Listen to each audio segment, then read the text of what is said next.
That's right, John. The Iowa women's basketball team debuted their season as defending Big Ten tournament champions for the first time since 2001. But the big question was, how are they going to play without Megan Gustafson anchoring down the team? Last night, the Hawkeyes hosted the Florida Atlantic Owls to open up their season.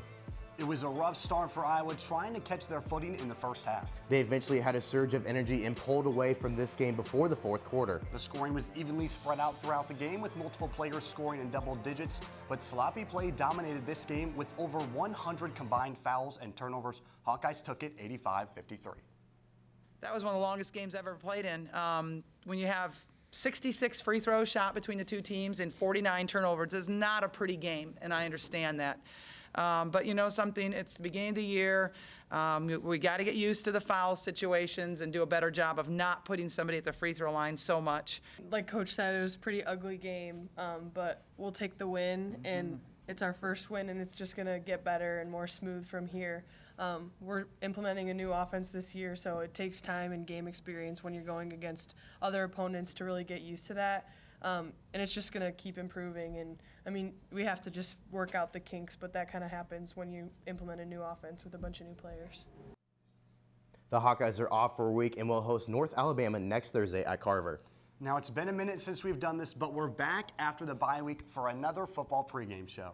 Now the Hawkeyes are going to have their talons full when they travel up to Madison to take on the Wisconsin Badgers. The Badgers come into the game with one of the best defenses in the nation. And in the past, Nate Stanley hasn't performed in big road games looking like Uncle Rico from Napoleon Dynamite, but the team is still confident in their abilities to go in and get the job done. It's going to be loud. My biggest thing is I want to try to get them out of the crowd as early as possible, hop on them early, take the crowd out of it. But if you let them get into that fourth quarter with an upbeat tempo, it could get real tough. But other than that, if we go out there, we do what we have to do, we take them out of it, I don't see why we shouldn't come out of this game victorious. Now, whether we want to admit it or not, kicking field goals has become a key part of Iowa's offense. And with the way the Iowa defense has been playing, if Keith Duncan can get just a few chances, they might be able to put some points up on the board. And be on the lookout for Duncan's name. He has also been announced as a semifinalist for the Lou Groza Award. The award is given to the best place kicker in the nation, and Duncan leads all kickers with 19 field goals made on 22 attempts. Duncan's point total on the year is up to 75, which leads all Hawkeyes. Kirk Ferentz has trusted his kicker all season long, and if the Hawkeyes can keep it close in Madison, Duncan could be the X factor.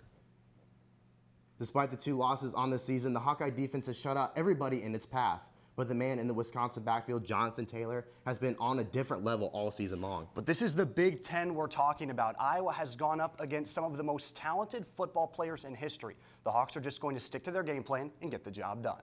You know, I mentioned the receivers and their tight ends are really good players, so you can't just play the run because they have guys they can throw it to. And when you play a guy as good as Taylor, you know, just you might be stopping him for a while, but it's just that threat that he can take it and then go the distance. And this is a perfect stage for us, and as a competitor, going to somebody else's house and taking the trophy for them, that's everything you could ask for, especially with the rivalry between us and Wisconsin going years back. So it's definitely one of the biggest opportunities this year, and we're really excited.